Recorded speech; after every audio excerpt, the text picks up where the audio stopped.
कोणतीही करवाढ नसलेलं 1157 कोटी रुपयांचं अंदाजपत्रक पालिका आयुक्त शीतल तेली उगले यांनी सादर केलं। सोलापूर महानगरपालिकेचं सन 2024-25चं 1157 कोटी 23,16,401 रुपयांचं अंदाजपत्रक शुक्रवारी दुपारी महापालिका आयुक्त शीतल तेली उगले यांनी सादर केलं।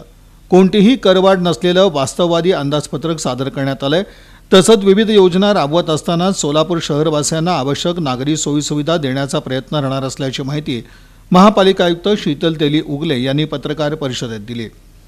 महापालिकेच्या लोकप्रतिनिधींची मुदत मार्च 2022 मध्ये संपली, त्यामुळे त्यानंतर महापालिकेवर प्रशासकीय राजवट सुरू झाली। यामुळे सर्व अधिकार प्रशासक तथा आयुक्त यांना देण्यात आले। लोकप्रतिनिधी असताना प्रशासकीय अंदाजपत्रक महापालिका आयुक्त हे स्थायी समितीकडे सादर करत होते।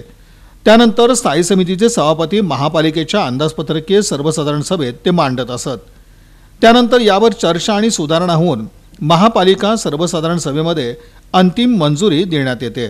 परंतु सध्या प्रशासकीय राजवट असल्यानं 2024-25चं अंदाजपत्रक हे प्रशासक तथा आयुक्त शीतल तेली उगले यांनी सादर केलं। यावेळी अतिरिक्त आयुक्त संदीप कारंजे, उपायुक्त मच्छिंद्र घोलप, विद्या पोळ, आशिष लोकरे, महापालिकेचे मुख्य लेखा व वित्त अधिकारी डॉक्टर रत्नराज जवळगेकर, उपलेखापाल सिद्धेश्वर बोरगे, किरण जम्मा, फारुख पटणे आदी अधिकारी उपस्थित होते। दरम्यान या अंदाजपत्रकामध्ये महापालिकेतील सर्व विभाग प्रमुख, उपसमिती यांच्या सूचना असतील तर आढावा बैठकीत आवश्यकतेनुसार सुधारणा करण्यात येणार आहे। दरम्यान सन 2022-23चं अंदाजपत्रक 1055 कोटी रुपयांचं होतं।